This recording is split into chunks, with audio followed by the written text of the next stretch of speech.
What's up? I'm back, guys. Yeah, that's fine. Your selfish actions have left a man's romantic dreams in tatters. Okay, let's watch something more normal. Oh, wait, I was gonna watch the Spree Snooter vid. That's not normal, but it will be funny. So, we'll watch that.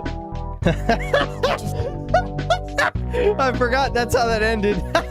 Okay, let's watch something more normal. Oh, wait, I was gonna watch the Spree Snooter vid. That's not normal, but it will be funny.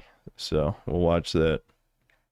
I don't think, maybe I didn't keep the tab open, or it was on my phone. I already watched like I already watched the first 3 minutes, but I'll rewatch. It's okay. You've got to show me, though. No way. Why not? You'll dissect it like a frog. You'll see my insides. What if you listen to it and realize I'm a psycho or something? If it captures you right now, I want that. I want to listen to that.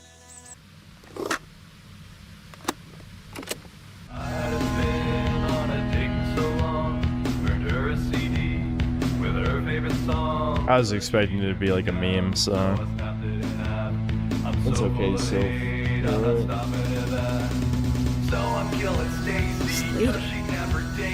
This is fantastic. Well, I guess it is a meme song, but.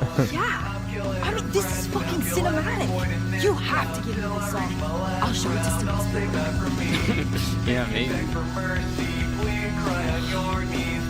I wish I could make music. You could. You know loads about music. The music is not within me. Released on May 7th, 2026, Mixtape is the latest flavor of the month normgroid slop that bills itself as the greatest hits of the teenage experience, from the first kiss to the last dance. Supposedly, it's a quintessential coming-of-age story about the highs and lows of adolescence, drawing inspiration from classic coming-of-age movies. In reality, it's boring trash made by out-of-touch Australian boomers and funded by billionaire Jews, where the grand takeaway for me was that I'm genuinely thankful my father cared enough to beat me as a child, but no one actually cares about the game. What everyone's talking about is the broader culture war discussion going on with Mixtape, which makes sense, seeing how the game essentially takes the standard American teen movie formula and subverts it with ethnic and sexual diversity, the consequences of miscegenation, and a broader rejection of reality in favor of progressive. Well, that's certainly something, yeah.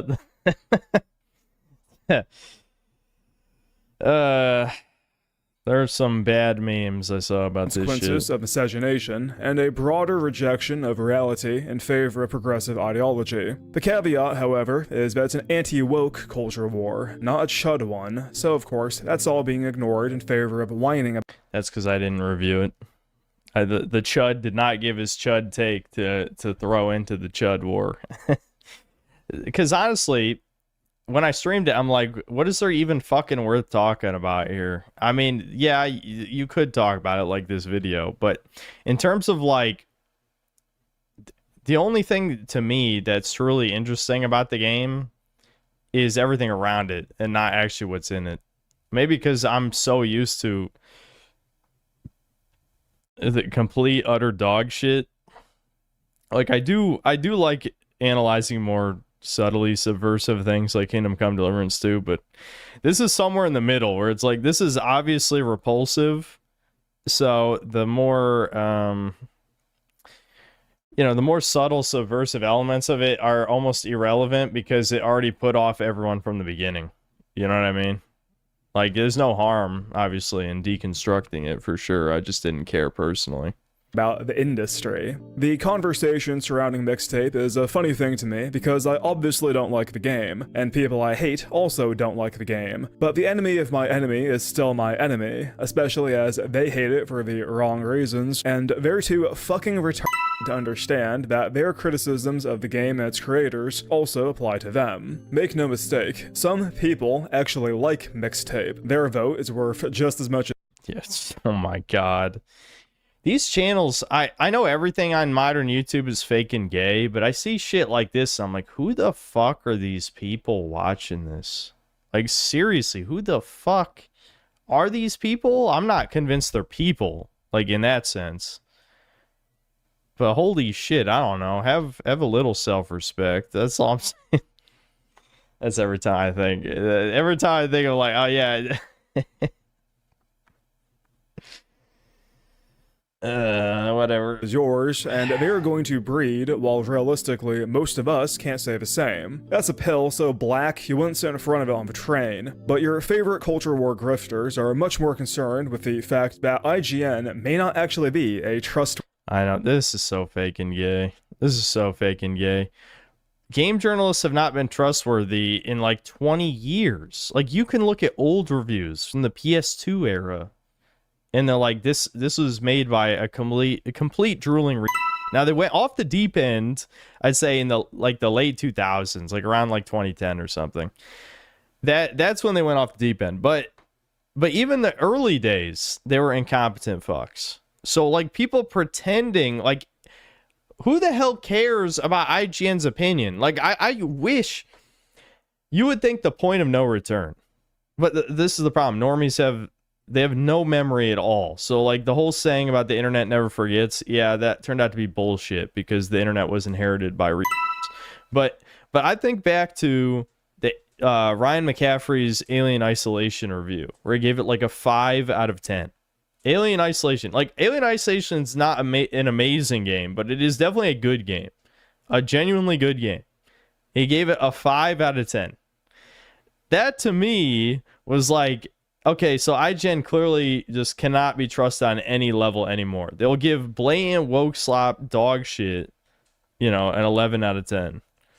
Alien Isolation gets a 5. Pokemon Omega Ruby and Alpha Sapphire gets like a 7.8 because of too much water. That was a meme. There's like, you can name a bunch of examples. One of the oldest ones, the one from 20 years ago, was God Hand, got like a 3. Now, I still haven't streamed God Hand, but like, the idea that this action game that became a cult classic so many people love got a 3 out of 10 from IGN. No one trusts IGN. This is not a video. This is complete dog shit slop.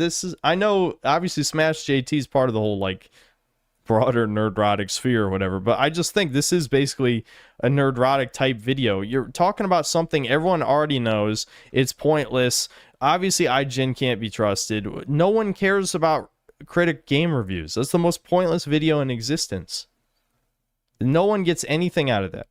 Worthy publication. The way I see it, there's the Normgroid response to Mixtape, there's the culture war grifters mocking them, and then there's a chud third position who hates everyone involved, and that's the angle of today's video. The basic rundown of Mixtape is that high school is ending, and our bisexual, autistic protagonist, Stacy Rockford, is ditching all her friends because she's a selfish bitch. I've seen complaints that the characters in Mixtape are unlikable, and how that's an unconscious reflection regarding the worldview of the devs. There is some truth to that with the Oriental half-breed Cassandra, but with Stacy in particular, she's intended as an insufferable hipster who regrets her actions and grows at the end. Keep in mind that on paper, this is a coming-of-age story, and the point of those is character growth. It's in the name. Something happens that takes a boy and makes him a man. Now, Mixtape does a terrible job with this premise. There is no inciting incident that causes Stacy to grow, and even in her moment of redemption, she's incredibly manipulative in a way that isn't addressed by the story. Regardless, there's no real point in whining about what a selfish bitch she is when the end state is supposed development and regret for her actions. And besides, that's missing the real issue here anyway.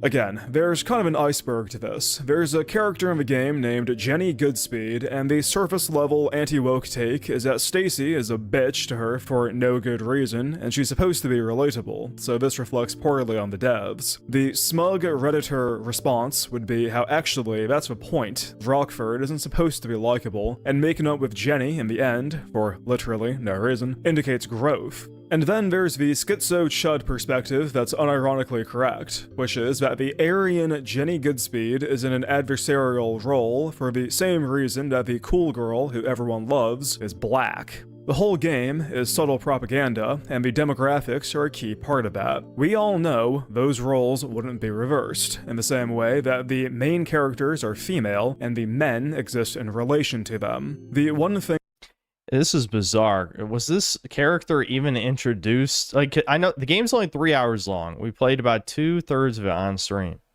Was this black character in the first 2/3? I don't remember. Maybe she was mentioned. I really don't fucking remember.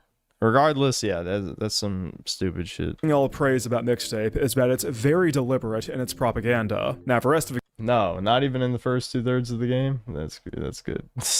game sucks. In fact, it's unintentionally kind of based in how it depicts certain realities. But the propaganda is done very well, and it's the only part of this that actually matters. Consider the aforementioned half-breed Cassandra Marino. Cassandra's conflict revolves around her stifling cop father, who doesn't want her hanging around Stacy, and her gesture-maxing, oofy-doofy beta-orbiter Van Slater. Now, the first thing to note is that Cassandra's father is Oriental, presumably Japanese, and this is by far the single most important facet of her character, as her conflict is an ethnic one. Throughout the game, we see her passed out at a party from either drugs or alcohol, and then captured on the news escaping cops with her friends. She also takes a fall for Stacy when it comes to vandalizing the principal's house, a conflict she personally has no stake in. She's busted at a bar and only escapes consequences for her father's connections. She brags about acquiring contraband in the form of questionably legal booze. She whines about running for an undetermined number of men who she gave access to her body, before later stating that any college boy will do when it comes to paramours, going so far as to mock the idea of waiting before getting intimate, and even dumping a boy for respecting her enough to do so. Yeah, it's just missing like the white chads, the random white chads that she throws herself in. Still talking to what's his face? Who? Cameron? No, the one with the hair. His sister does track. Oh, Harvey? Oh, no. I probably shouldn't say. It's embarrassing. Well, now you've gotta say. You can't leave it like that. He didn't want us to sin. No way. Harvey's saving it for Jesus. Don't tell anyone. No, I won't.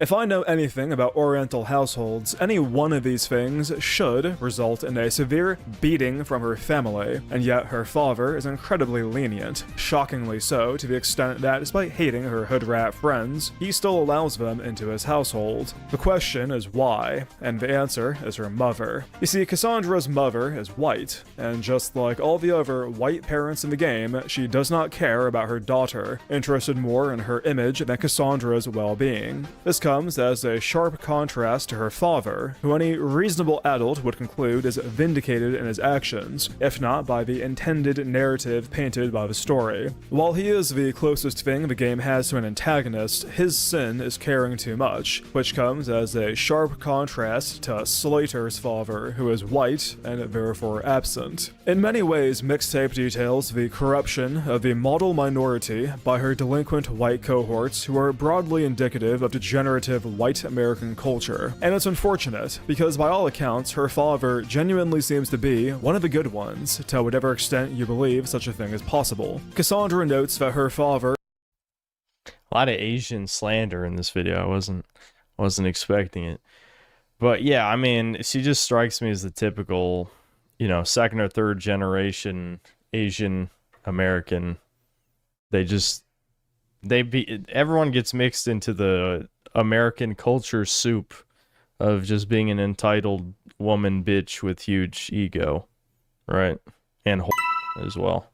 Is incredibly strict, and so is his father. When asked why, she states that the 50s was likely quite rough for them, with him admitting in another scene that her delinquent actions could ruin any standing he has among his peers. Her father is a wise man who sees the big picture. He understands his role as an outsider, and as such he tries to integrate his daughter and set her up as best he can, sending her to a good college with an extensive background in both sports and law. Cassandra knows all this, and yet in the pivotal moment at the end of the game, she threatens to throw her life away out of spite if he doesn't enable her bad behavior, leveraging his love for her to get her way. Now again, this would never fly in a full-blooded Oriental household, but that's true of her character in general. The fact is that nearly everything about Cassandra can easily be explained by the fact that she is a product of race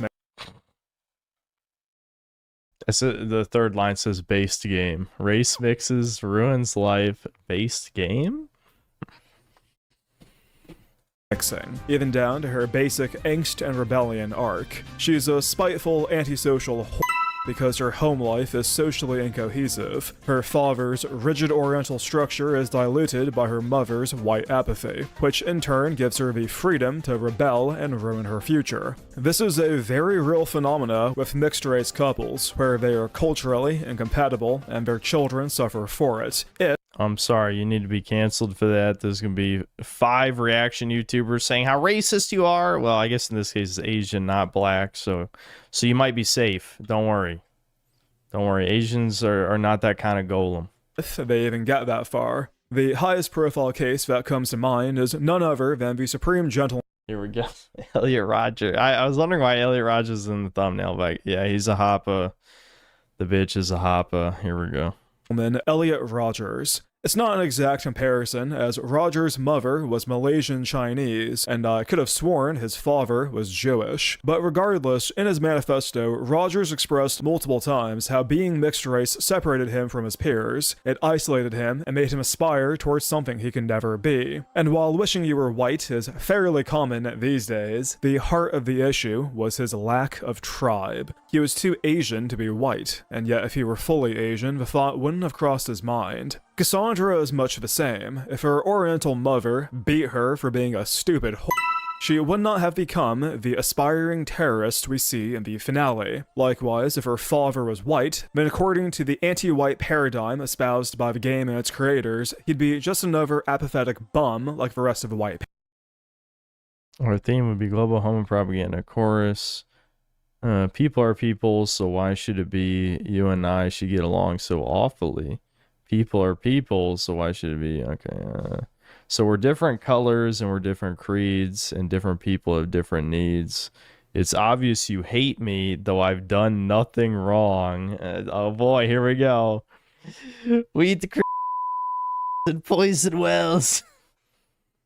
I've never even met you, so what could I have done?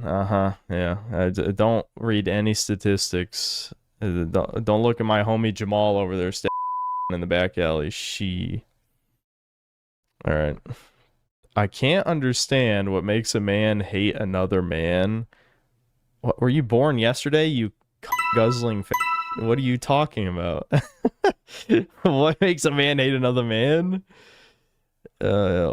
Parents, and the conflict wouldn't exist. Now, of course, I don't think the devs intended to depict the failings of miscegenation. Odds are they would find this reading highly distasteful, and yet it is the obvious conclusion to reach if you view the situation with a racially conscious lens. I knew a guy growing up who had a Japanese father and a white mother, and every time I saw them, they never seemed all that happy. I later learned that his Japanese grandmother would often come to visit, bringing with her certain cultural expectations that his white mother wasn't equipped to handle, as she, a Gen X victim of Judaic brainwashing, was much more keen on working than raising her son. What made things worse was that his father would always side with his mother over his wife, as Orientals have a strong respect for their elders. Neither party was really at fault here, although if I had to blame someone, I'd of course blame the mother.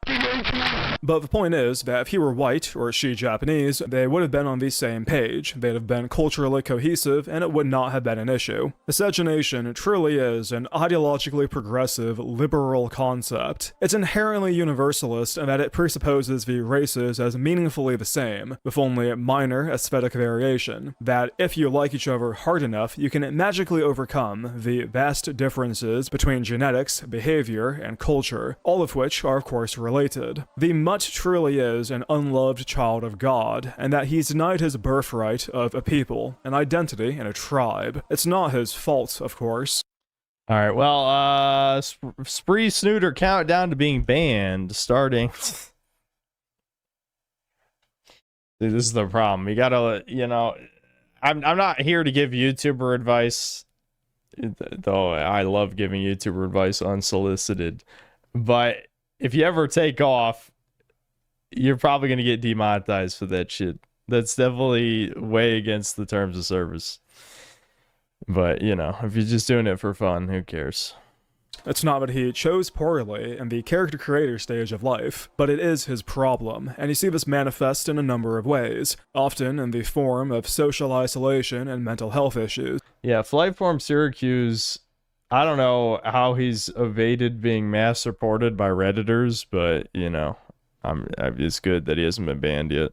As seen with Rogers. Likewise, tying this back to Mixtape, everything about Cassandra can be easily explained when you consider her genealogy and the conflicting social dynamics that entails. Now again, there's no way the devs had all this in mind when writing the story. At best, they knew a mutt who whined a lot about her. Yeah, it's funny. He got mass supported by Indians, but not black people. That's crazy. Indians, you know, the whole fucking is that thing. Indian fragility at work. Am I right, bros? Indian fragility. I mean, it's true, though. It's true, though. Yad, and they throw that in without understanding the details. But intentions don't matter, as it's a look inside their worldview. It's like how Foids are intentionally challenging women's suffrage when they vote for 6 grillion to flood our countries, and the Dindu diaspora aren't intentionally challenging the repeal of Jim Crow laws when they act upon their base instincts. What do you want us to do? What do you want us to do at this point? Hang that now! I got the rope right here! Regardless of intentions, a thinking man living in reality can view a situation and draw certain conclusions, and it tells you something about those who don't. I said it in the Dispatch video, but certain properties are very good as a litmus test, and Mixtape is one of them. It's effective as a normgroid filter, but it also tells you which content creators are actual noticers, and which ones are, at best, failed normies that only care about the quality of their propaganda, if they even recognize it as such. I've seen a lot of critiques of Mixtape calling it nonsensical or pointless, when that's not the case. The choices made are entirely... I get the feeling I'm going to see a lot of people here who have shit talked before. This is one of them. This guy is just a factory of slop. This Decembro guy, just zero effort. Early deliberate and decisively anti-white. But if your definition of woke is forced diversity or ideology over quality... Yeah, I hate the idea of forced diversity. What the fuck do you think forced means?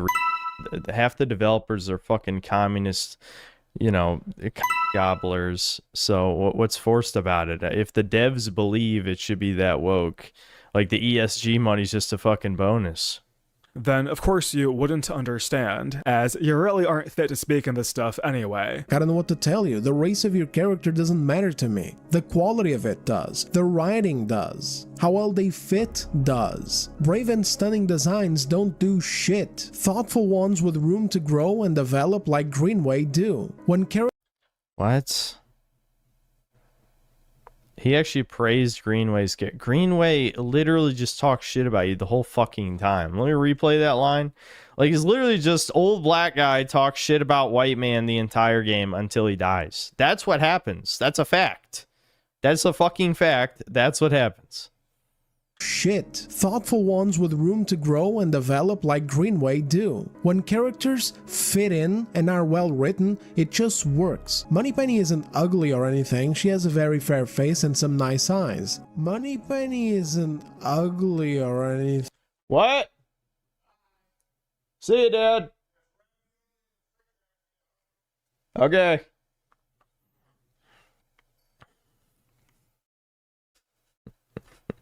I guess my dad wanted me to say bye. I don't know.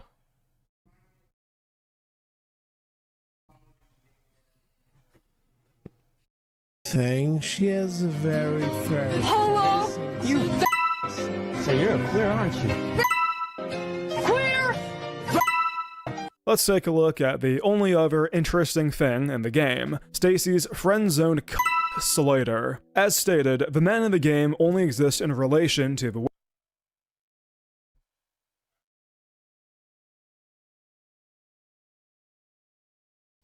I don't know. I think my dad's probably been drinking a bit too much, I would assume. women. Cassandra's father is an obstacle for her to overcome, while Slater exists solely to support Stacy. The game unironically fails an inverse of the Bechdel test. The men are not the focus of the story, and yet they are, by far, the most compelling characters. Not that it's a high bar, but Slater's conflict centers around his interest in making music. He has no real direction in life, and he is reluctant to show Stacy his album as it's incredibly revealing to him, in a way he's not comfortable sharing, and this is notable because everything else about him revolves around her. One sequence in particular highlights this, showing a timeline of the two from their childhood to the present day with Cassandra, yet ending with a photo booth sequence of just the two of them. Throughout the game, there is this recurring sense of longing from Slater towards Stacy, and while it's never explicitly established as romantic, that doesn't matter, as Stacy doesn't understand his feelings and she does not view him as a man.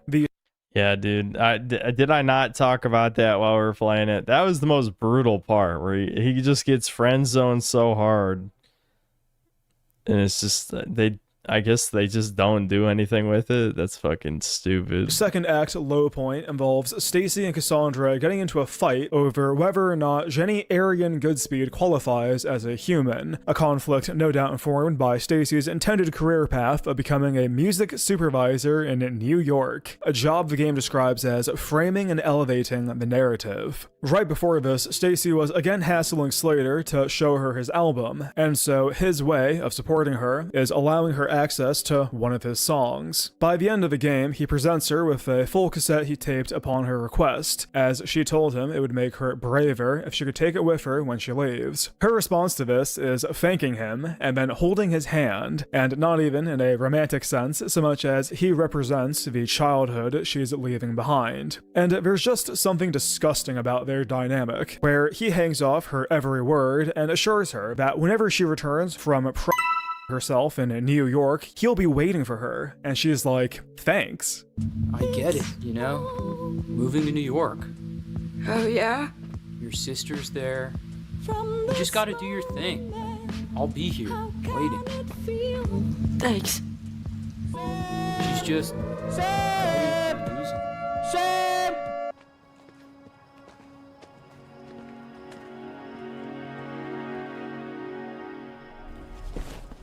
Call me as soon as you get there. I'm sorry I ruined the road trip. I'm sorry, I never would have snuck out that window if it wasn't for you. I would have missed out on everything. I don't even know what I'm doing. I'm okay. Here we go. And I'm just gonna airdrop you into the Hasidic Jew neighborhood, and they're gonna use you as urinal. That's what's gonna fucking happen. I forgot that's how that ended. What the fuck?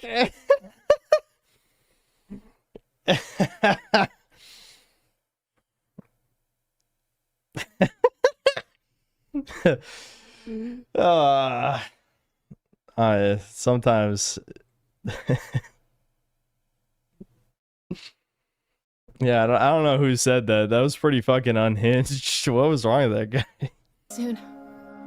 But you know, there's a very simple reason as to why Slater is like this, and it also explains the stunted nature of his relationship with Stacy. That'll be $7.95. And are you sure your dad loves you?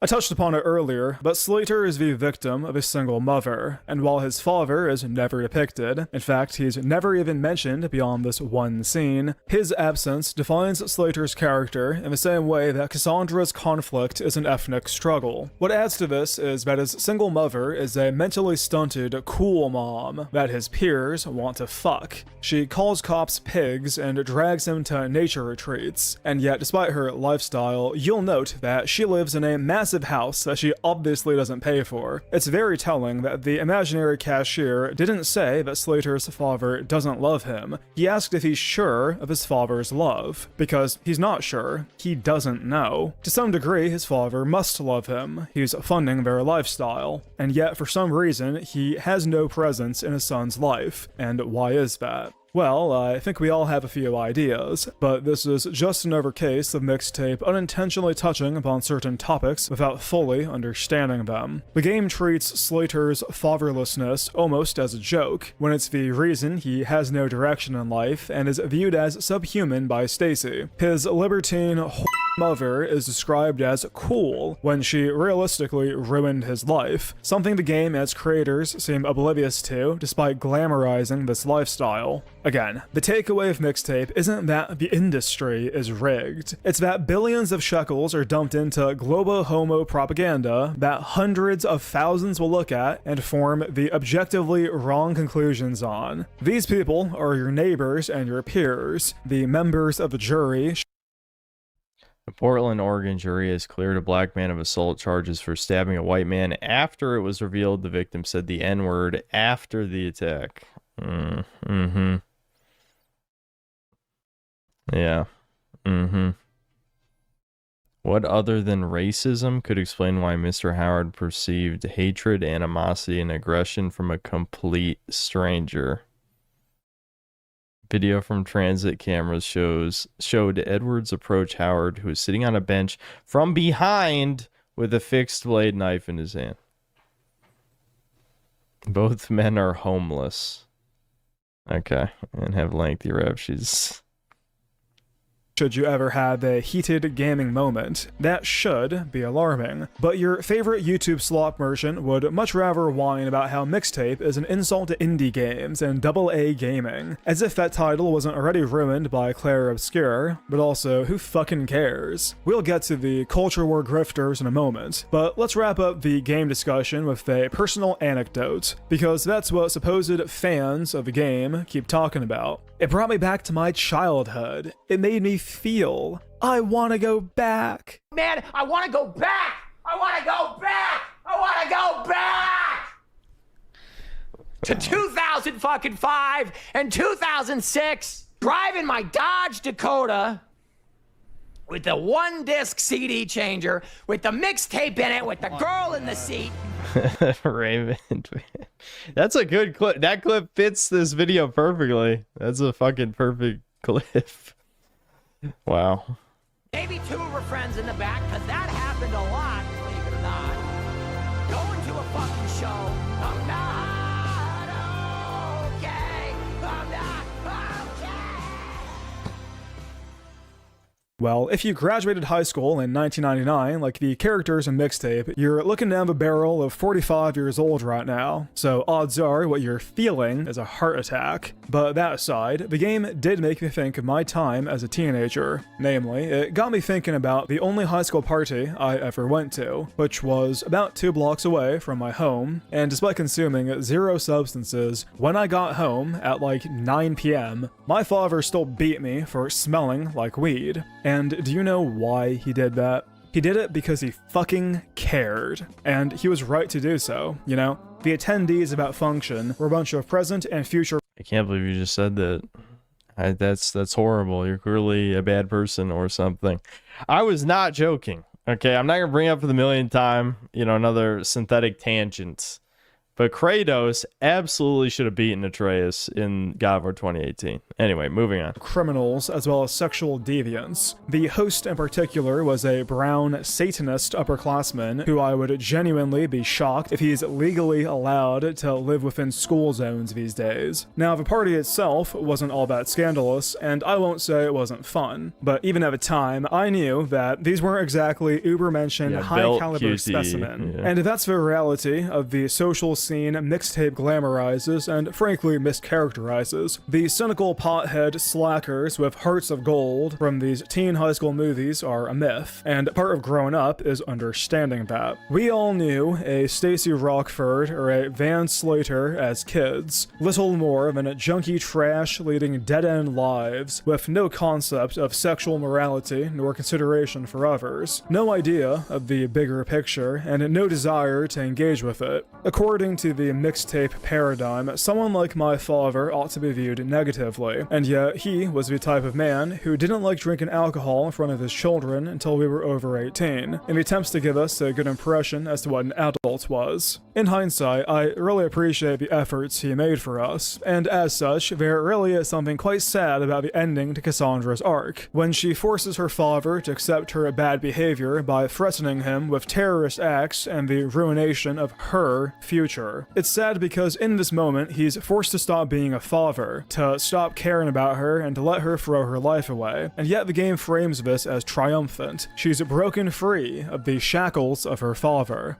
But now what? Stacy is leaving, and without her, Slater is a puppet with his strings cut. What is Cassandra going to do with this newfound freedom and independence? Will she continue to be a whore, passing out at parties and tarnishing her father's legacy? Will she ruin Jenny Arian Goodspeed, Stacy's influence passing on like a parasite? These are questions an adult may wonder, but Mixtape isn't for adults. It's for subhuman normgroid cattle, and I hate it. Funny thing is, it didn't even appeal to that audience. I mean, no one played this game. To me, I don't know. It's, what the fuck is Megan Ellison? Yeah, that's the name. It just sounds like her fucking self-insert fantasy is all it seems like to me. Just waste, you know, millions of dollars to create some kind of recreation of the childhood that she never had, I'm sure, or something to that effect. Because I don't think, like, on the surface, it might seem like an 80s or 90s coming-of-age story, but there's too many things that were distinctly inhuman that reflect so much of modern culture. Like, so many, I don't know what happened to entertainment. I mean, I do know, but I also don't know at the same time because there's so many components. We know many of them, but we don't know all of them. If something happened beyond just DEI, ESG, like beyond the competency crisis, beyond all those things that led to like entertainment after 2013 just sliding off of a cliff and becoming all the same like slop of like millennial writing tier kind of shit. And there's many explanations, but I feel like almost none of them are good enough. It really feels distinctly like the collective soul of the human race was drained. So maybe it was part of the loosh farming or whatever schizo thing you want to believe in, but this definitely feels like a post-loosh tier product where it is just trying to mimic the vibe of those, you know, old teenage movies, but has the modern subhumanity, you know, stench, taint, whatever. Moving on. Mixtape is propaganda. Normies aren't human. Let's talk about the critics. Because the number one talking point regarding Mixtape is that it's an astroturfed industry plant. And can you believe IGN gave it a 10 out of 10? Can you believe? Dude, this is just, again, this shit seems so desperate. Like, I don't want to keep talking shit. I've already talked. No, it doesn't matter. Like I said, I'm in a position where nobody likes me in the first place, so I can basically just talk shit about whoever I want. But why would you do this? Like, I feel like doing things like this hurts you eventually. Like, yes, I would say in the short term, being like me hurts you astronomically more if you're trying to build an audience. You know, you do have to hide your power level at least a little bit, usually. Because there's not enough crazy chuds out there. You gotta at least get slightly more normal people watching, you know? But at the same time, like, doing the complete opposite, where you're just saying the safest, like, centrist libertarian garbage. It's just, people get bored. Like, you can say my videos are base slop or whatever, you know, I don't know why I always think of that. But the point is, I try to make them interesting. Like, no matter what, when I feel like I've made a video 10 times before, do you know what the first thing I do is? I say in the recording, I made this video 10 times already. That's what I did with the fucking E3 video. I'm just like, I made this same video already several times. I could just reuse voice lines. Because, like, that's how I make videos. Like, whatever the hell comes to my head is what I say, and that keeps it interesting. You know, if you refine things down, like, eventually, especially we're in the era of, you know, LLMs. So after a certain point, when things get sterilized, they just sound like AI, you know? And if it doesn't sound like AI, it sounds like some, like, again, like quippy, millennial righty, cringe Redditor garbage. So just, you know, saying what you actually think at least makes it an entertaining video. But this, I don't know, it's performative. Let's keep going. That Shillup isn't a trustworthy voice. Yeah, I know. Can anyone... again, I'm not really convinced most of Skilb's fans are people. I feel like when he started, he was okay. He was an okay reviewer when he started. I don't know when he completely sold out and just became a game journalist. I really don't know, but he was okay when he started, but he did completely sell out. Like, it's been apparent for a long time now. For gaming news. And it's like, yeah, I can, actually. I thought everyone knew these things, but also, who fucking cares? Wait, hold on, what did that say? Actually, I thought everyone knew these Why Resident Evil Requiem is absolutely peak featuring Sphere Hunter. things, but also, who fucking cares? Like, actually, are you going to tell me that in the year 2026, you unironically give a shit about game journos and the industry? And yet, that's all your favorite culture war grifters had to say on the matter, with Endymion putting out 4 fucking videos on how Mixtape isn't actually an indie game. It's secretly funded by billionaires, and the industry is scrambling to cover for it. And, alright, would you like to expand on that, maybe? Perhaps get into why it was pushed so hard? Maybe to It's because obviously none of these people actually give a shit. All that matters is getting out. If you make slop content, the only thing that matters, there's 3 things that matter. 1, comes out fast. 2, well, I guess you could say it's more like 4 or 5 things. Okay, we'll keep it. So 1, comes out fast. 2, you don't sound annoying or like, I don't know, too autistic or blah, blah, blah, right? You got to sound normal-ish. 3, we'll just combine thumbnail and title. There you go. So those 3 things are the most important things. So Endymion, sounds normal enough. Thumbnails, they're fine. I don't know. I'm not a big fan of gigantic, absolutely fucking massive text over the images. That sets off my tism. Like when text blocks images, my inner autist gets mad. I don't know why. So that shit, like I won't click on this. Like, I'm not gonna say it's inherently aesthetically unpleasing to the eye, but to my personal brand of tism, I hate this. But it works. Obviously, it works. Some of these titles though are kind of these titles are cringe though. Like, normal should be ashamed. I don't know. I'm just gonna be honest. Like, Mixtape Backlash just went nuclear.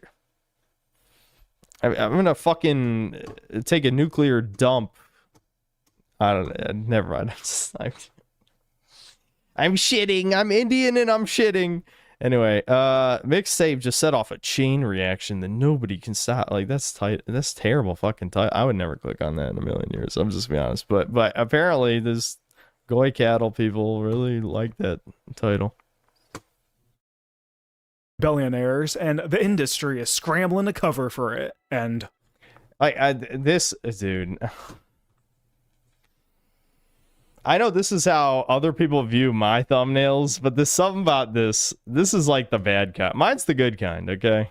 You can say blank is dead is played out. You're correct. I'll give you that one. But every other brand of my thumbnails works perfectly fine. I think people like the blank is dead. The blank is dead is probably equally as bad as some of these, but it is catchy. You got to admit. For the thumbnail, I mean, specifically. But there's something about Mixtape just got exposed. They knew. They knew. What did they know? Well, what did they know? Let's click now. What? Oh. Fuck you. I know I'm gonna rip out of your goddamn back, and I'm gonna beat you with it. That's what you know, you stupid fuck. Stop clicking on recommendation.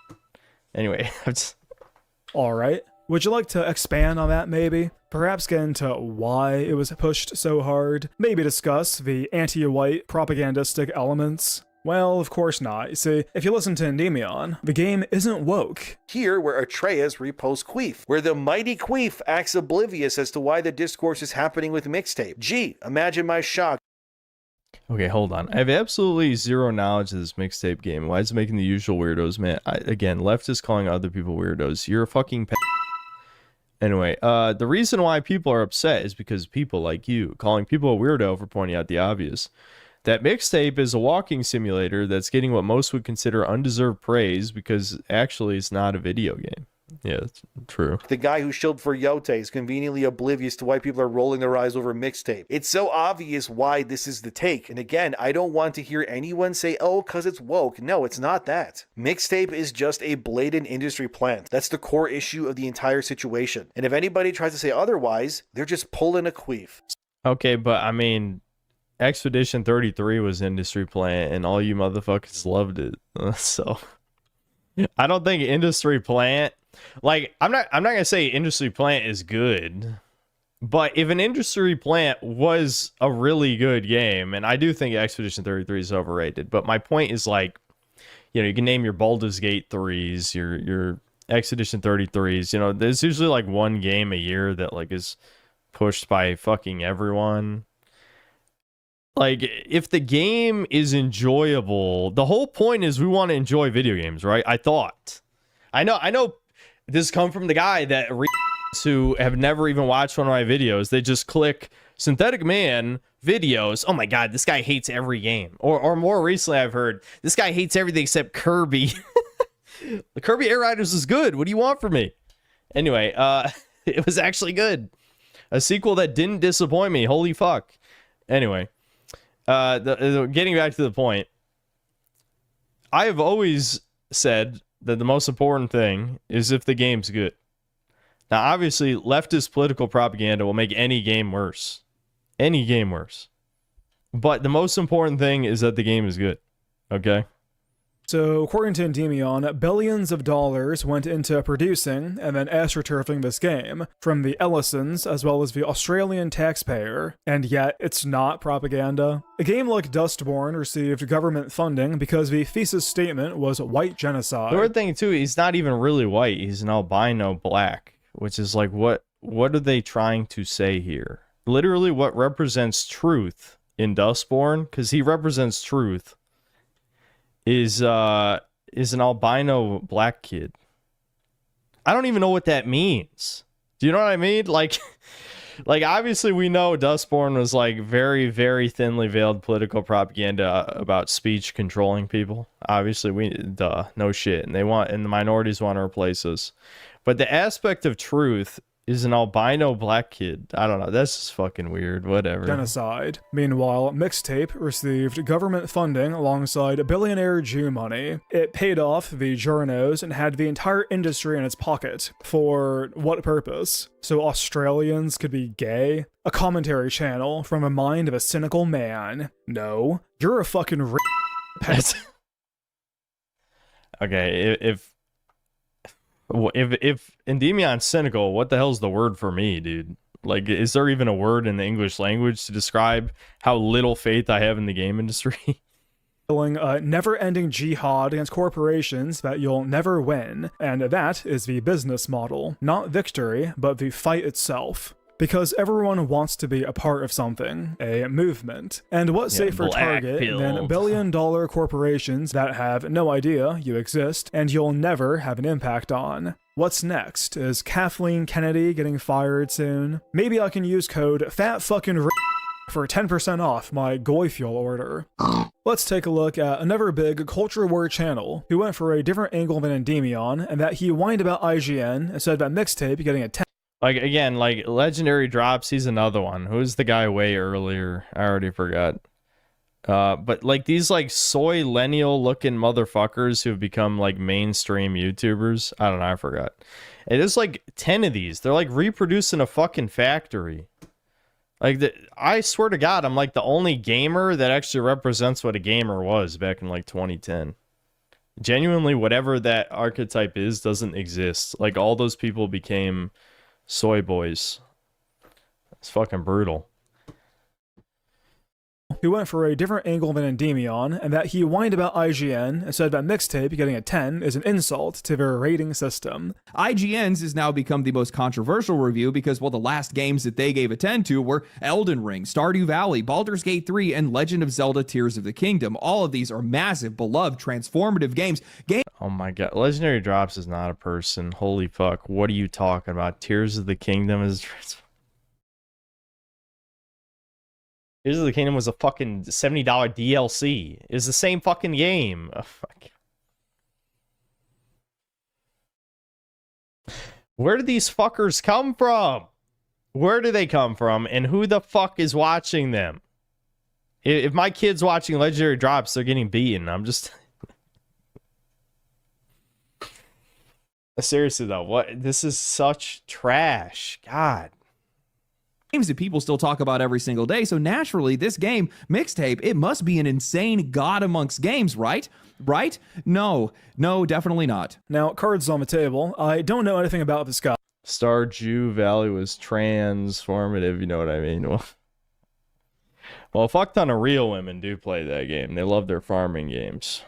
But yeah, I mean, I'm sure the rest is true as well. And unlike Endymion, I don't particularly dislike him, although he also does the gay, vague posting. Normgroids actually click on these. They killed it. Sony is a warning for the games industry. What? I guess it's about killing Destiny 2. That's what it is. See, this is what I'm saying. Like, a lot of times I'll hear people say, like, oh, dude, you should have put the name of the game in the title. Okay, but YouTube doesn't work anymore the way you think it does. I wish it worked that way, but it really doesn't. It really doesn't.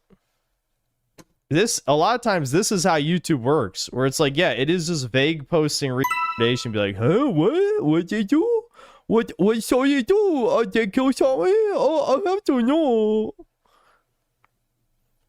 I don't. I want to know what a fucking video is, at least. This has never happened before. They bet on us. Listen, you fucking guzzler. You don't represent anyone unless we're talking about the fucking, again, the fucking sludge in the sewer. That's you, dude. That's you. No one's betting on the sludge in the sewer.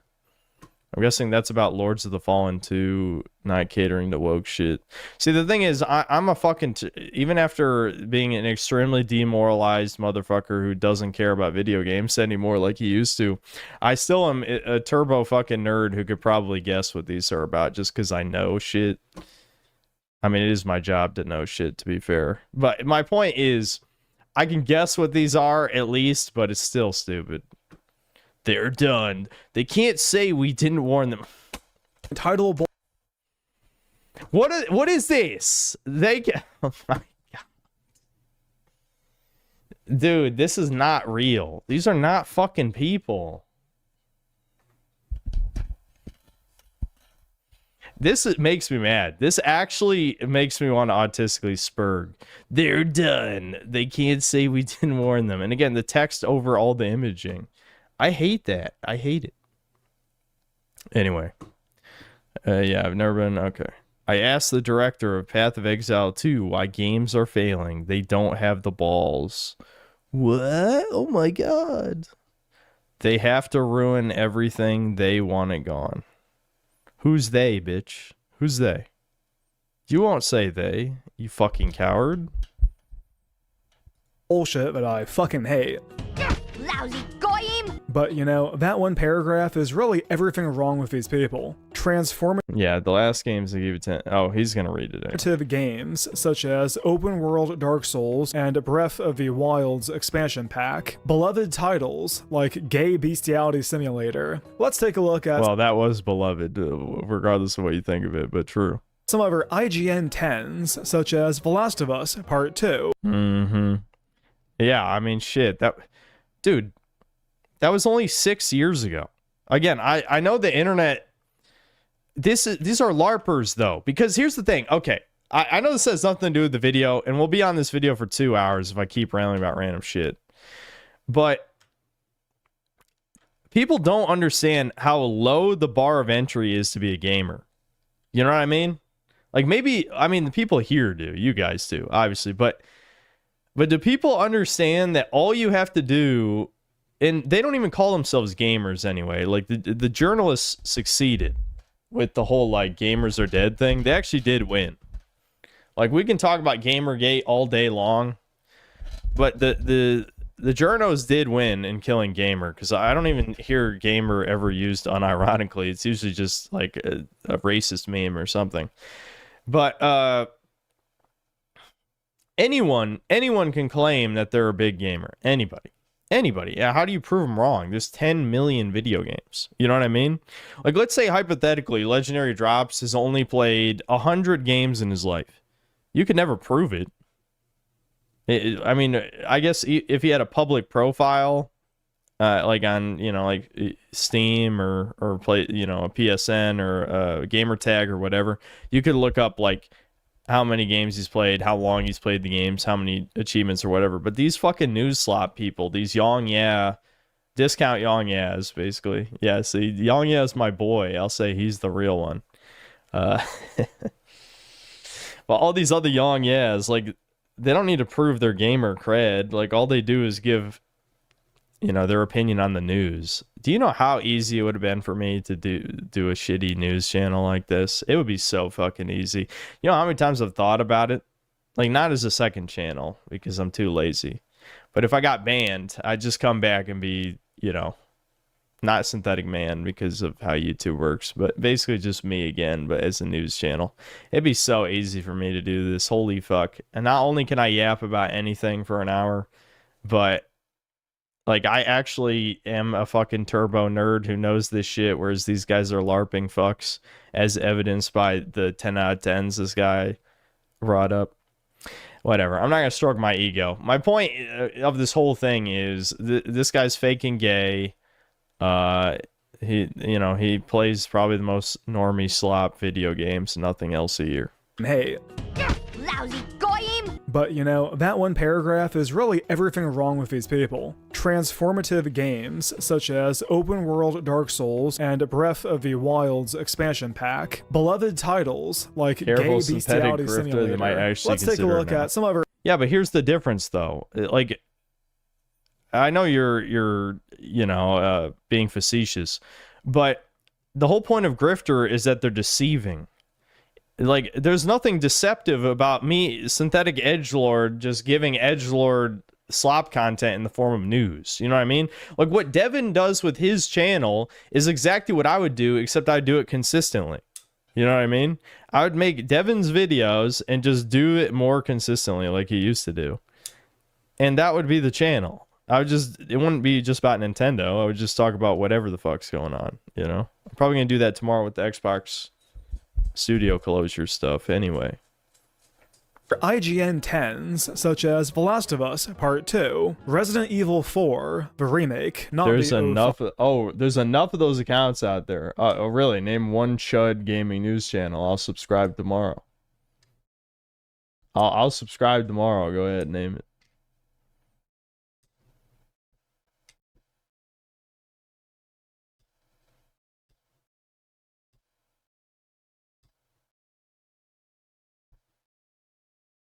Lord Frogmire, yeah.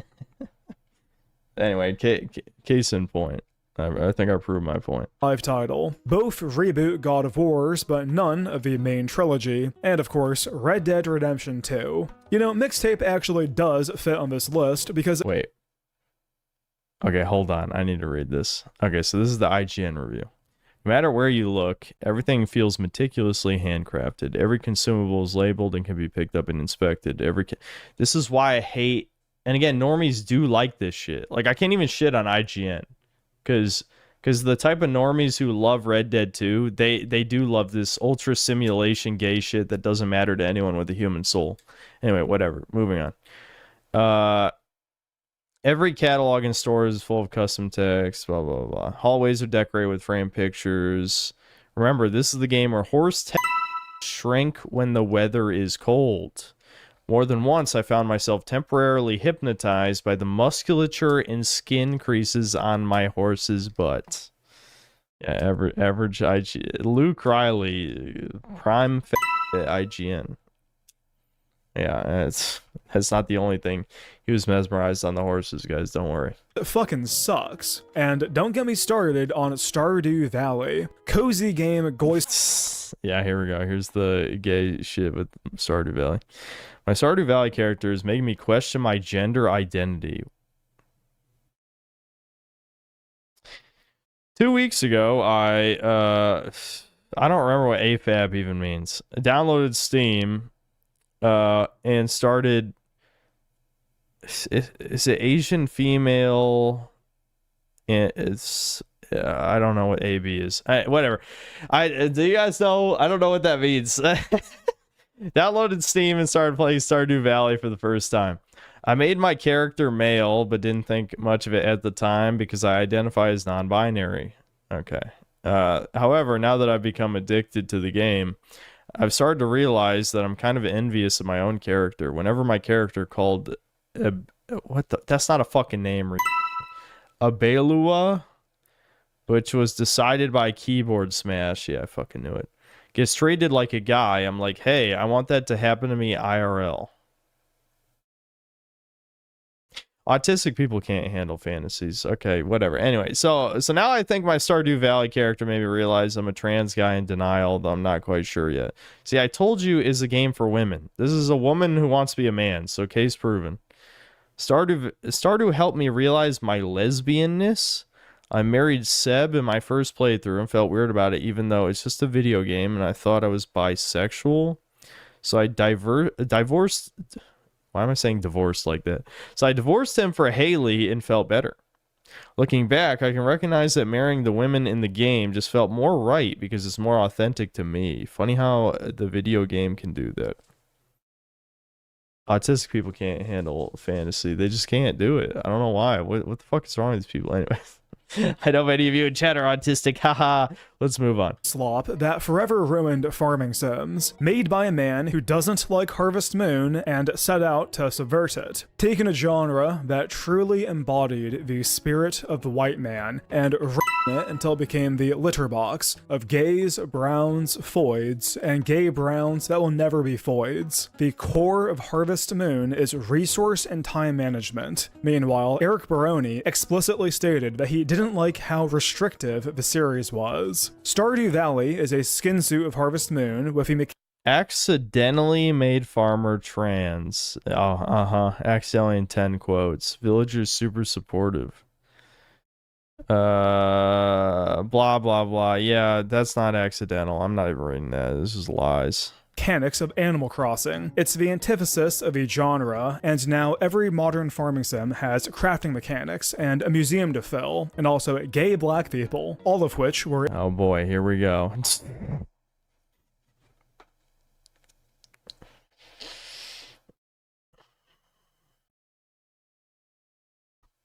intentionally absent. Oh wait, what? No way. No way. This is what happens. They don't even realize what they're doing when they write this shit. I just read the text. Is like this in your family too. My two dads are so inseparable. Yeah, you got right. Okay, awesome. Nice subtext. My media literacy is activating. And from the series that defined the genre. One of the coolest things to do is to be able to build the farming. Oh, this is the ultra gay one. I wanted to play this for Pride Month, but I don't think it's out yet, is it? Let me look this up. I also didn't feel like looking up the name either. Yeah, it's not out yet. Damn it. Next Pride Month, we'll play Grave Seasons. This is the one we keep seeing pictures for, where everything looks gay as fuck. Like Validate. Yeah, I'm looking at it right now on Steam. Yeah, if you look it up, this is like Validate for farming games. Is what this is. People expect, and then subvert that in some way. Yep, subvert. Mm-hmm. Yep. Way.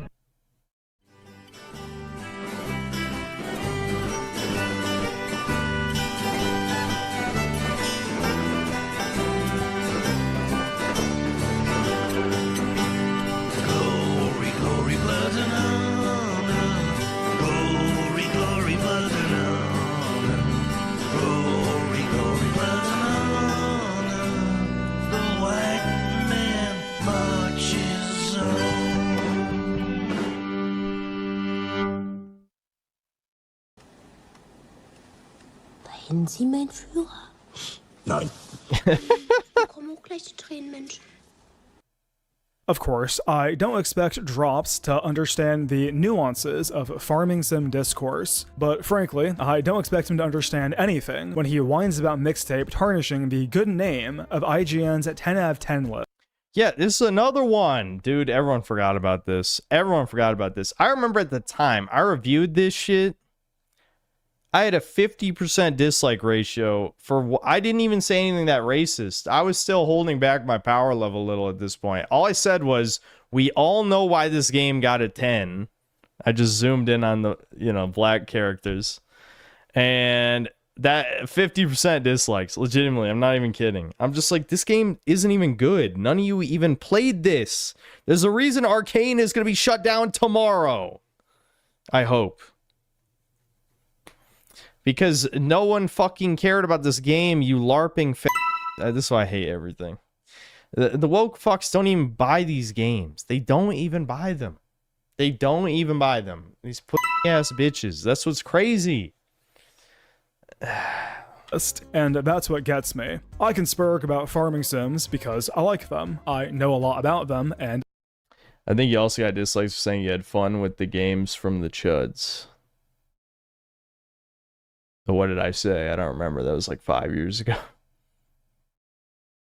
I give a shit. But Drops doesn't need to know things or have actual opinions because that's not the purpose of his channel. The argument he's making in this moment is that people like these IGN 10s while Mixtape is bad. But why do people like these games? Do you agree with these rankings? What, if anything, do you believe? Every single one of these astroturfing arguments could be correct, and I still wouldn't give a fuck. I just cannot imagine making a video this dull, whining about games journalism and how Mixtape is an attack on indie games. Granted, Mixtape really isn't that interesting a subject. Even the propaganda is lukewarm, which realistically makes it far more dangerous. But therein lies the fourth option I've seen, which is simply not giving a shit. Streaming for 119 minutes. Here's me refunding the game. Here's me refunding the game. Hold on, I gotta move out of the way. Here's me refunding the... That's then refunding the game, and that's fair. There's really no point. Who did that? I don't know who that guy was. It's true though. I didn't even finish. It was only 3 hours long. It might have been worth it to finish, but I really didn't want to make a video. It really wasn't that interesting, but it was forced. It was as astroturfed as the game was. The internet response was equally astroturfed. I said this. I don't know, it was like in the last few streams where I'm like, the algorithm can be actively manipulated by the most, whitelisted channels. Like the channels that YouTube knows normies want to see. If everyone just decided tomorrow that what was it called, Grave Seasons, is the new hot talking point because it's woke slop. If everyone made a video on Grave Seasons when it comes out, supposedly it's come out this year. I don't know, maybe I will... I won't wait. I don't know. It could be a funny stream. If everyone makes a video on Grave Seasons, it'll go viral. It'll go viral. Because that's how YouTube works. You can force things through if people collaborate. In doing character analysis or an in-depth breakdown beyond the anti-white politics. I'm actually not that interested in 7 hours of Mahler whining about how on rails the game is. Long man bad? No. Bruh. Yeah, why would he waste 7 fucking hours? The game's only 3 hours long. I know his shtick is, I don't know, to suck on as many furry as possible. No, I can't eat. I don't know. It's fucking stupid, man. It's stupid. And he's just manipulating the algorithm. I'm not even saying he doesn't like doing what he does. Maybe he does. Maybe he does. But goddamn, like, who the hell cares? That's where I'm at the end of the day.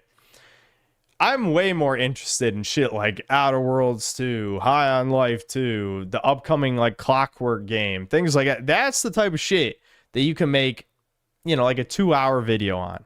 Probably not 4 hours. The 4-hour video was such a mistake, but I'm not gonna say it was a bad video, but it definitely didn't need to be that long. But a 2-hour, hour and a half, 2-hour long video on like these shit RPGs, dude, hell yeah. There's a lot to talk about. High on Life isn't an RPG, but you get, even with that was so fucking disturbing. Yeah, I feel like it was perfect content for the channel. But this there's like 20 to 30 minutes worth talking about in this for the most part. Oh, Fat Boy doesn't respect my fucking time, and neither does any video taking the game remotely seriously. Yeah, dude, 17 hours. 1.3 million views. 1.3 million. Why? Because watch time is the most important metric in the algorithm. I want to know. No, obviously a YouTuber has no reason to release this information. But I want to know what the unique viewer count is on that video. Because you have to understand, YouTube counts the same person as multiple views. That's how it works. I can check my analytics right now and tell you how many unique viewers any video I've ever made has. So out of that 1.3 mil, is it the same 200,000 people just like, oh, I watched an hour. Okay, I'll watch another hour tomorrow. I'll watch another hour tomorrow. At this point, the fucking view count is a joke. Like, they should... Honestly, that would be one of the only YouTube changes I would like, is if they change view count to only be unique viewers. I think that would actually be a good change. Doesn't deserve it. This game praises the virtues of rebellion and delinquency, but is the most on-rails restrictive experience possible. Nobody cares. I'd argue that the only acceptable form of mixtape discourse is shitting on it. And if, in the process, you highlight the astroturfed Jew funding, then fine. But if you've got your serious hat on and you're not... I don't want to be reminded again that Critical Drinker is a gaming channel. I'm sad Devin never made the fucking video I wanted him to make that I wanted to make. I guess he could make it any time. But it was going to be on, like, the Gaming Grifter people. Was what the video was going to be. I don't know. He's got to get back to work, regardless. It's time. It's work time. Talking about the race mixing, then I'd argue there's not much worth talking about. How many videos can be made calling the writing obnoxious and the devs... Dezembro made 3 videos too, of course. Ritos is Peeb.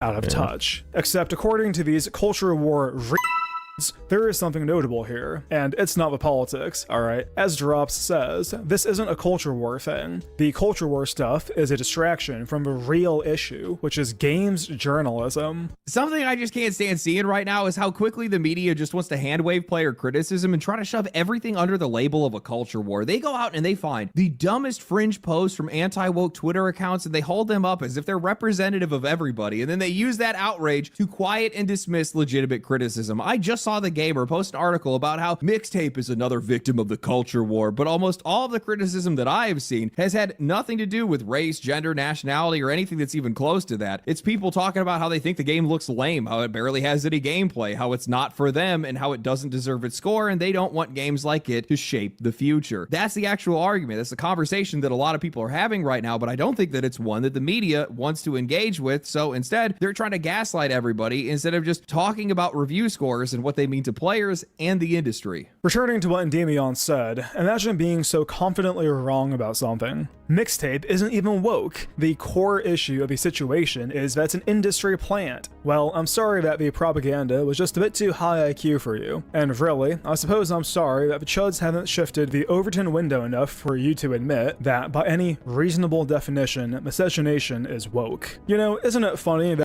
Again, you know, I'm flashbacks to my Fallout Season 1, Episode 1 review. My God, man. My God. The funny thing is, I'd already talked about that exact fucking thing before in my Halo video reviews, but, you know, whatever. It's just...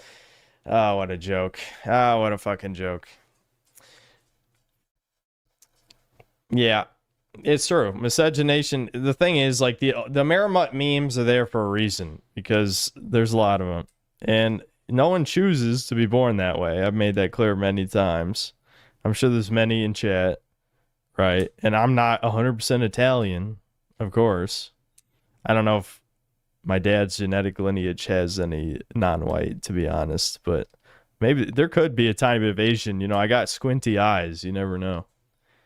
But regardless, my point with that is just promoting miscegenation is bad, which it is.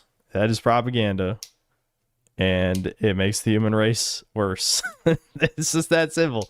Obviously, you can say I'm an extreme racist for that opinion, but there's a reason why it's always black and white. You know, African and Caucasian couples. Literally, probably the most blatant example of erasing an ethnicity from existence. you know, and replacing them with an ideal slave race. Though usually the slave race is more like Mexicans or Indians, but still, it's one of the options. The same people who call out the over-representation of ethnic and sexual minorities in media never seem to register that... Are you Slav? I bet you are. You're not white, bitch. You're a fucking pig. You're a pig. Romans built everything.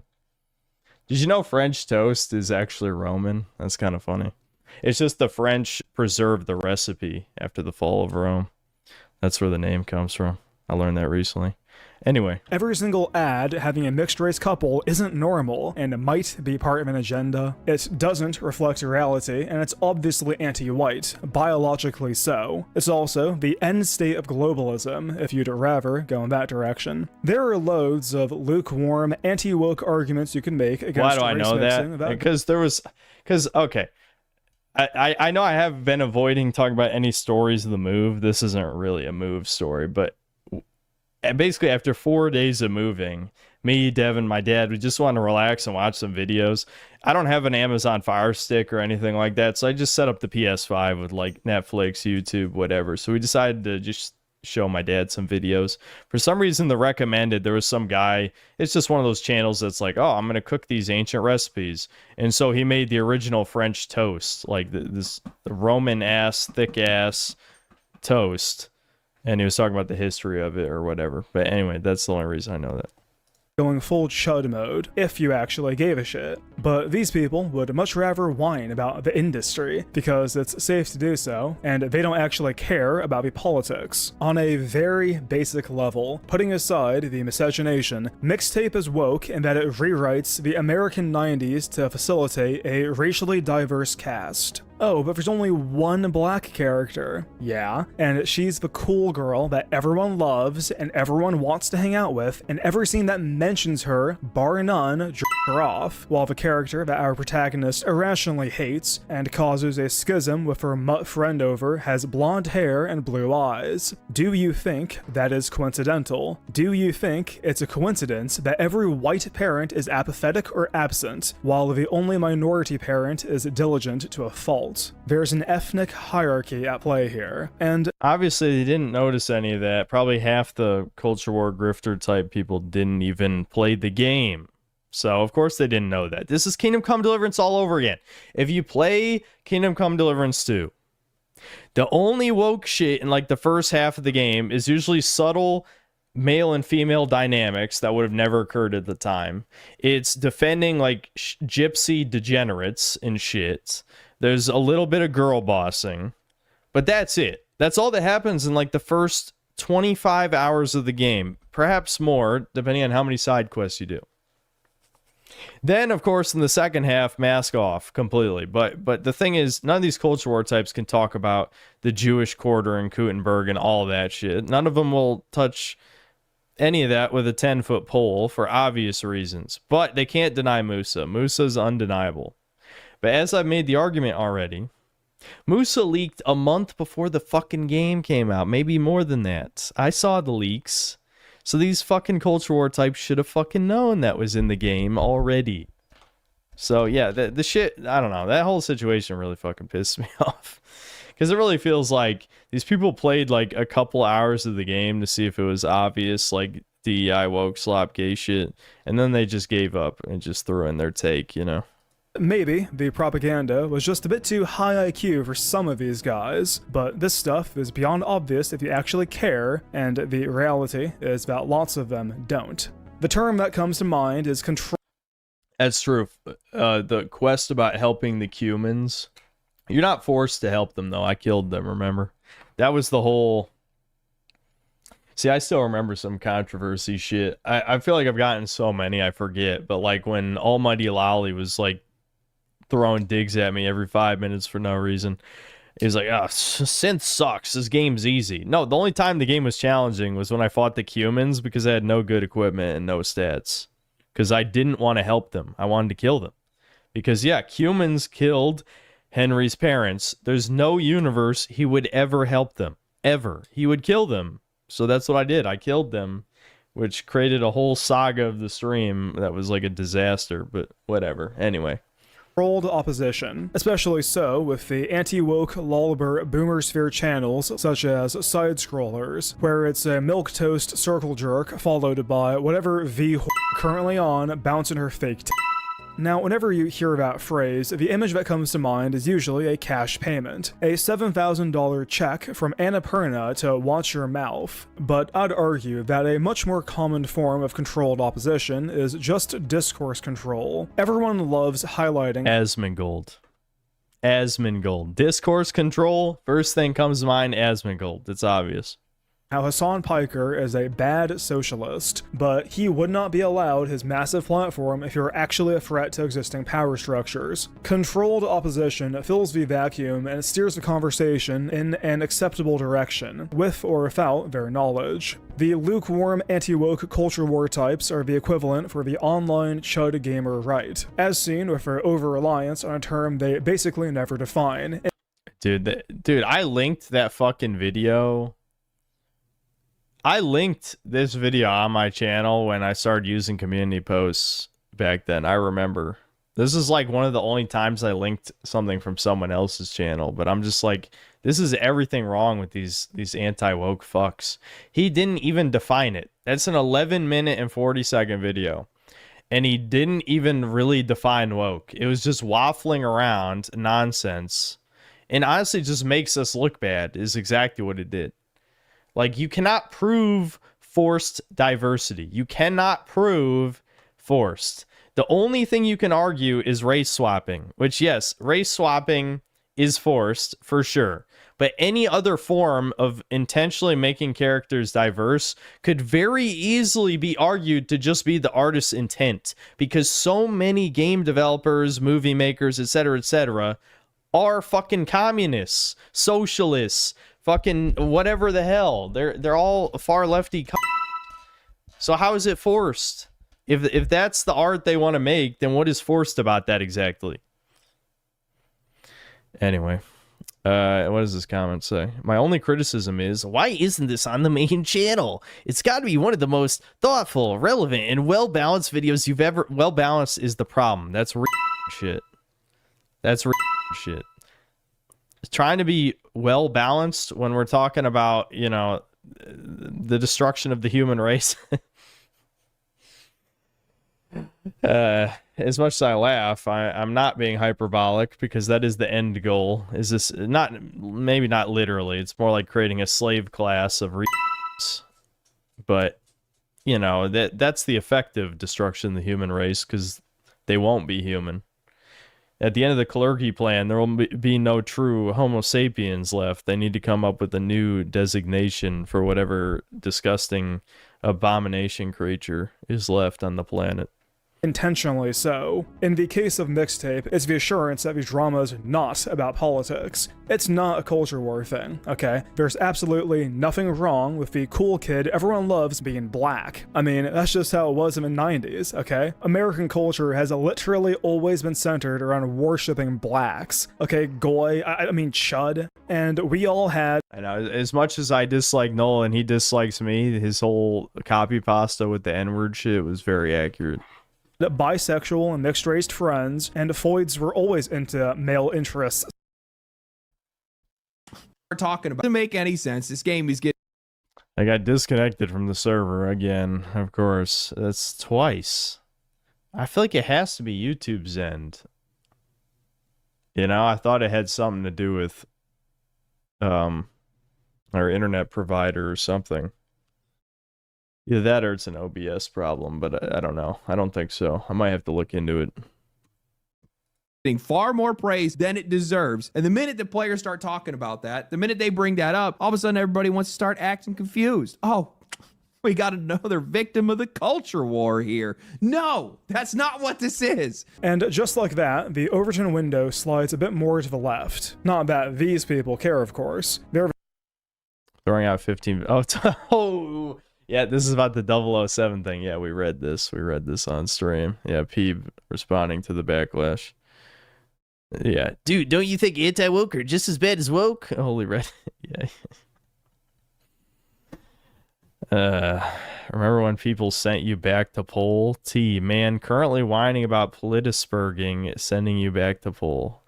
I know, like it's I don't know, whatever.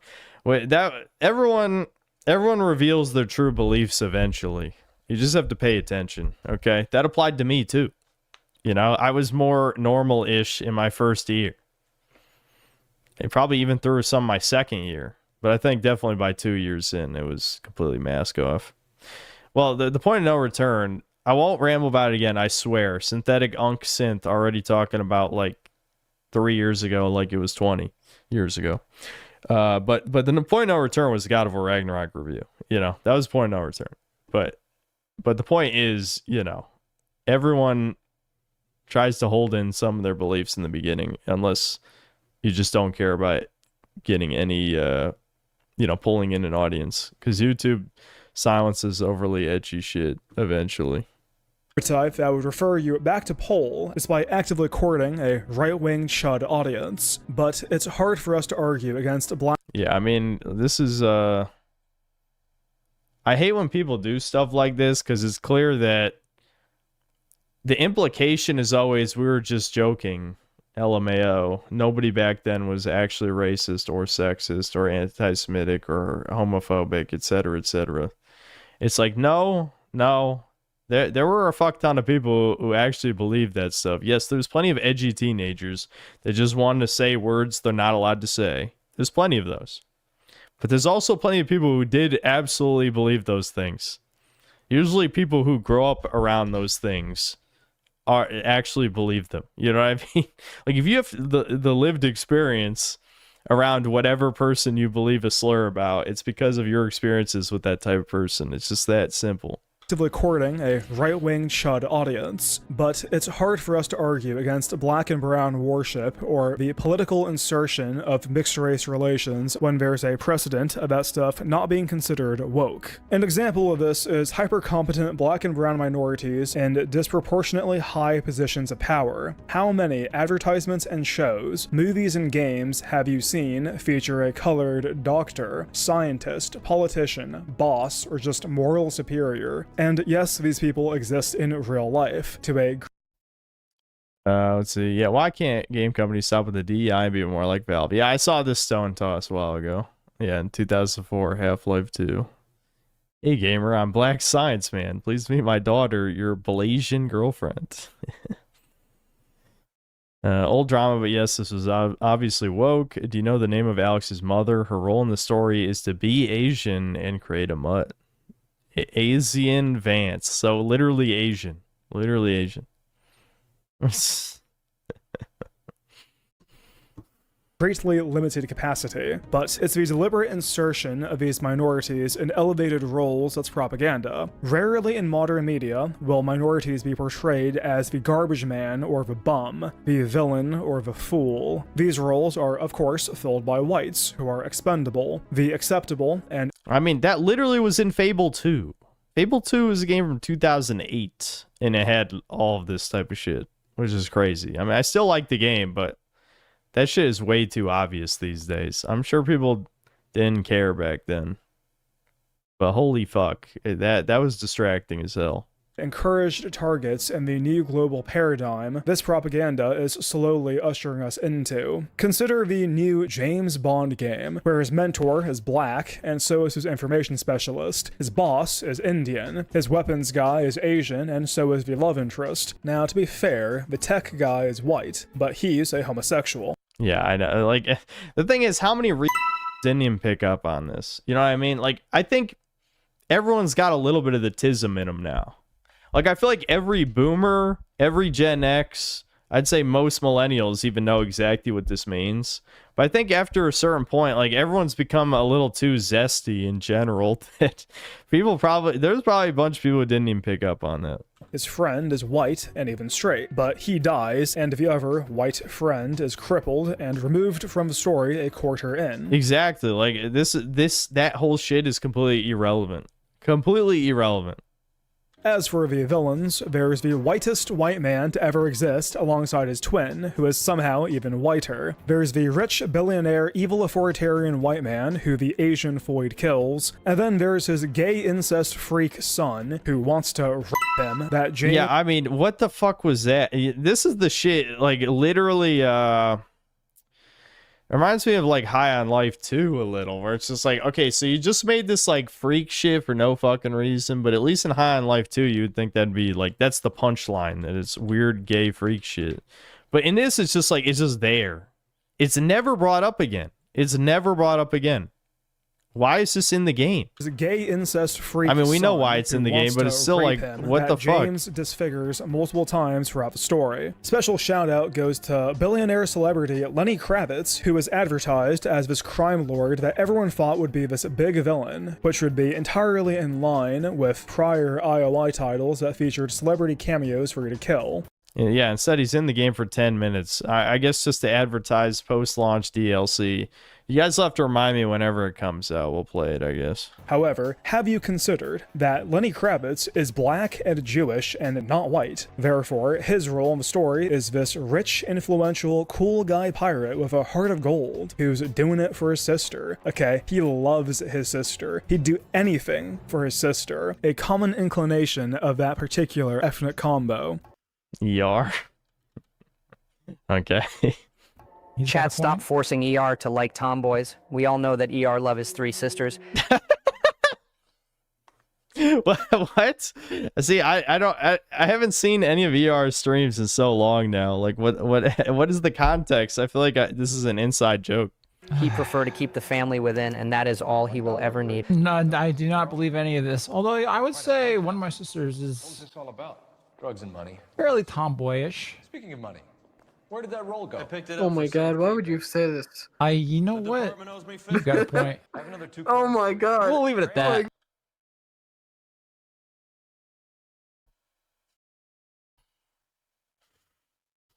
Yeah, I'm like fucking. Oh my god, I'm like the PTS was about incest. I wasn't thinking about that. Now, you're gonna ask me, you're gonna say, what the fuck does building a giant crocodile feeding pit that you slowly lower hostages into have to do with finding his missing sister? But don't question Oshkin schizophrenia, as the location of his sister is mentioned once with zero evidence, and he instantly flips allegiances. Yeah, literally the only purpose of this scene is to just have Greenway save Bond. Like, that's because it happens, I think, 5 times in the game. 3 out of 5 he's saved by women. James Bond is saved by other people 5 times over the course of the game. Instantly flips allegiances, rescuing white James Bond after he fucks up yet again, as his black superior condescends to him. Any last words? No. Nothing. Not even a good job, Bond. You would have made a great 00. Nothing springs to mind. Of course not.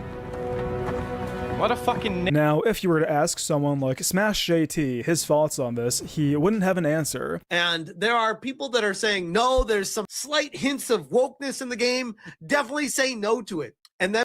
Listen, never forget, he laughed at a clip of me. I don't think he knew it was me. But one of you guys sent him a clip of me, and he laughed at it, okay? He can't take that back. You can't take back the laugh. I don't care. You laughed.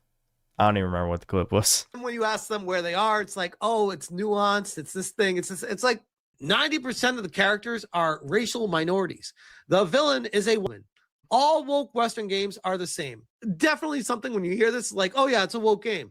This is like what lefties do. Oh, yeah, the N-rays. Yeah, the N-rays from Outer Worlds 2. Yeah. This is like describe a movie badly, where they cherry pick things to make it seem as bad as it possibly can be from the angle that they give it. Because he's a fucking and barely qualifies as human. But if you ask someone like Endymion, there's no way he would agree that media depicting... And he also took that shit back, by the way. That's the thing. Like, you have to double down, dude.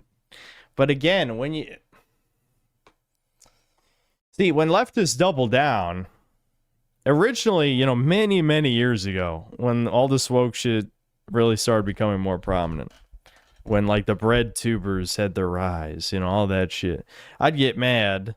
Again, this almost feels like, in hindsight, like a Kiwi farmer type of thought process.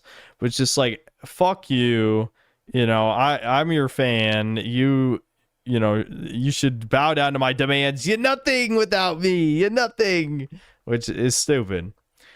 I have much more respect for these commie fucks who double down like, yes, I do believe this, you're a bad person, blah blah blah, then like these spineless grifter fucks who are just like, oh, people yelled at me, so sorry, I don't entirely agree, but you're right though, you can have your opinion though, I'm so much more mature than the commies. Wow, no, you're spineless. That media depicting a black doctor is woke. He would not have an ideological right-wing argument against that statement, because there is none. But he knows it's outside his purview. Even if it's true, it's beyond the bounds of his channel to speak on. Now, this same issue with women, how much anti-woke content has been made on girl bosses? But that's because foids are relatively safe to shit on, and the yeah, I know. Again, it's very bizarre to me. Very bizarre. How shitting on women is like so accepted compared to shitting on minorities. You know what I mean? Like, it doesn't really make sense. It doesn't really make sense. But that is how it works for some reason.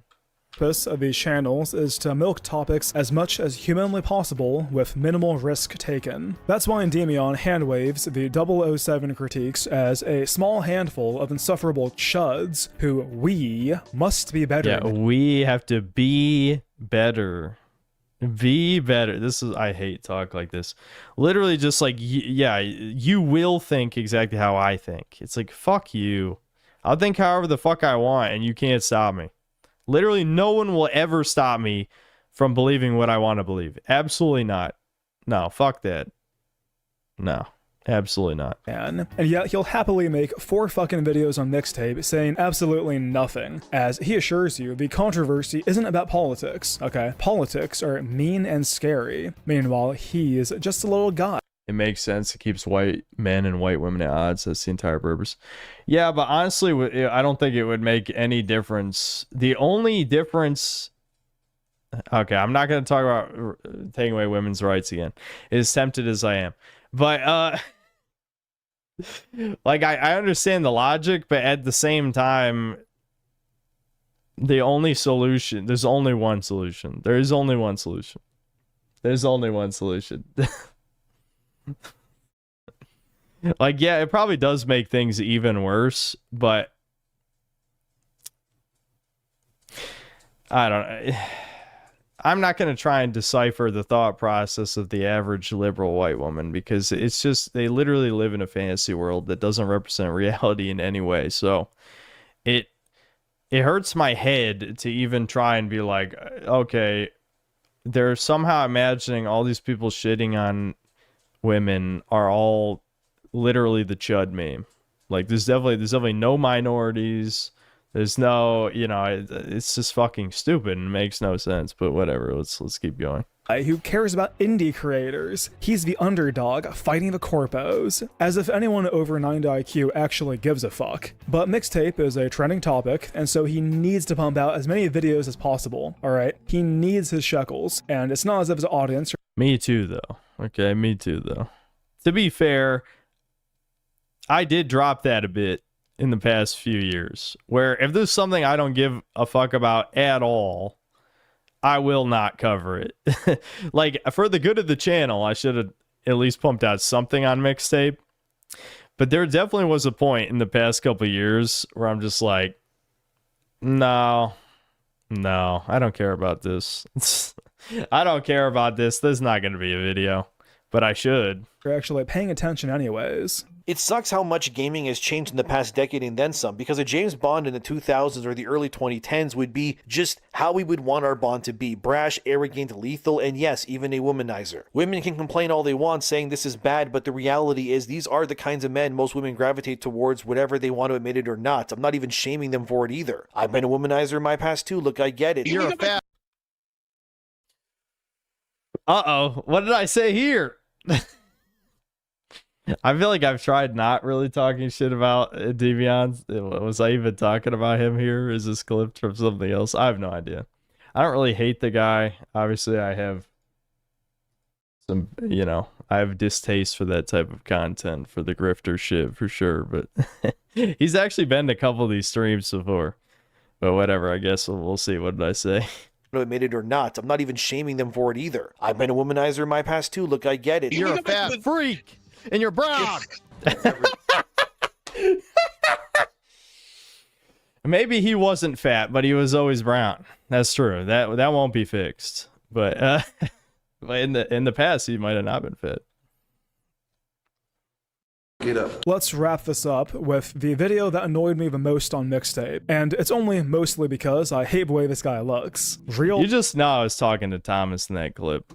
Or I was imagining talking to Thomas. If I wasn't talking to Thomas that clip, I was imagining talking to Thomas that clip. Because that's exactly how I talk to Thomas. He's a good dude, though. He is fat and brown, but he's a homie for sure. He helped me out. Life Fake Wizard has a 20-minute video on Mixtape titled Mixtape is Nostalgia for Failures. And again, just looking at his fat fucking monkey lips pisses me off. But that aside, this video is exactly what I hate about the Mixtape discourse, because he's not totally wrong. His thesis is that normies aren't actually nostalgic for the 90s so much as the veneer of rebellion the game advertises. It's selling a carefree dissidence they lost long ago in favor of a 401k and career stability, and they hate that about themselves. They hate that they sold out. As per the title, it's nostalgia for failures. Depressed boomers who wish they made something of their lives and never did. Now, this is all fine and really not that interesting, but he ends it on a 1.5-minute long inspirational speech about rejecting nostalgia in favor of doing something meaningful in the present, about learning from your mistakes and fighting for tomorrow. And as you're listening, you're thinking, alright, where are we going with this? It doesn't work on me because I have a knee-jerk disgust reaction to emotional manipulation, but he's obviously going for something here, and I can see the video is ending. So what's the last word? Securing the existence and future, perhaps? Saving the white race? Subscribe to PewDiePie? Huh. I thought the sun was black. Right now, today, is better than yesterday. Knowledge is more accessible right now than ever before. You have tools, you have skills and perspectives that any version of your past self could only have dreamed of. Use them. Forgo your past. Fight for your tomorrow. Looking backwards just hurts your neck. Until next time, create, innovate, inspire others to do so as well. And for the love of God, cancel Disney Plus. Okay, I just want to remind you, Real Life Fake Wizard literally worked in marketing. Like, that was his previous job. Actually, I think he might still work in it and just does YouTube on the side. But you get the point. Like, that, no, there's nothing human about what he just said, but whatever. So, Monkey Lips over here spends the entire video shitting on normgroids who harbor a false sense of nostalgia for a simpler time. He states the reason... Which, I wonder if Spree Snooter is going to point this out, but the irony of talking about no more nostalgia while playing Kingdom Hearts music from 20 years ago, you know, maybe play a recent OST like Yellow Taxi Goes Room. Good one. They like Mixtape is because it embodies the false rebellion they grew up on, and that's not good. You should forego the easy path and actually do something with your life. And then he ends the video on corporation bad. Again, I hate the Mixtape discourse because it's literally all this. Look at all these dumb people who wish they were kids again back in the 90s when everything was simple. Anyways, if only we could go back to the 2000s when gaming journalism was good. These people will correctly identify that normies don't know what we're looking at, and then, without a hint of self-awareness, they'll tell you that the game's not even woke. The issue is the rigged AAA gaming industry. Fake Wizard really embodies this, because for all his whining, what is his channel if not safe rebellion? Cancel Disney Plus is basically his catchphrase, and it's a very simple call to action that's deceptively insulting. I can't cancel Disney Plus because I never bought it. I'm not signed up for any of these streaming services, and odds are you aren't either. But you know who is signed up to Disney Plus? The hapless normgroid watching Fake Wizard's content who can feel good about canceling as he can pretend he's sticking it to woke Disney. Disney. You know, that'll show him. I'm sure the next Star Wars property will have slightly fewer black people now. The purpose of his channel is targeting normies who are on the cusp of noticing, and then recruiting them for whatever gay toothless cause he can make a 20-minute video on this week. That says absolutely nothing, but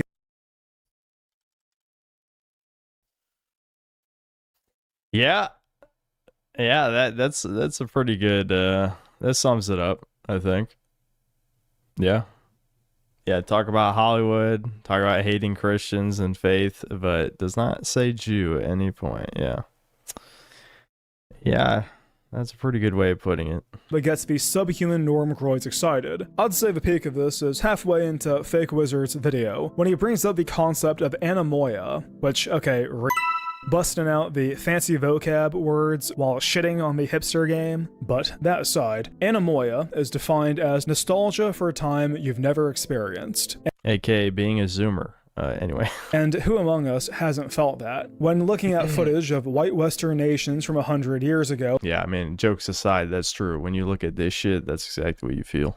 And comparing them to the multicultural Weimarian economic zones we now reside in. But Wizard mocks this and describes it as nostalgia for an imagined time rather than one that actually existed. He reads aloud an article noting how Jen Zyklon is keen on this stuff as everything fucking sucks now, and he's like, you want to go back before air conditioning, dummy?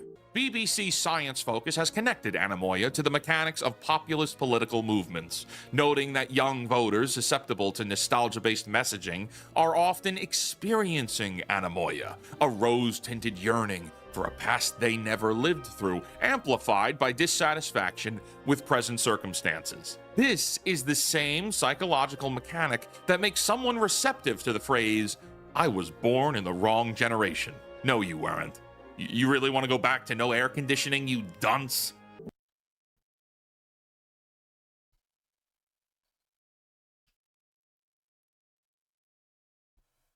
That's the...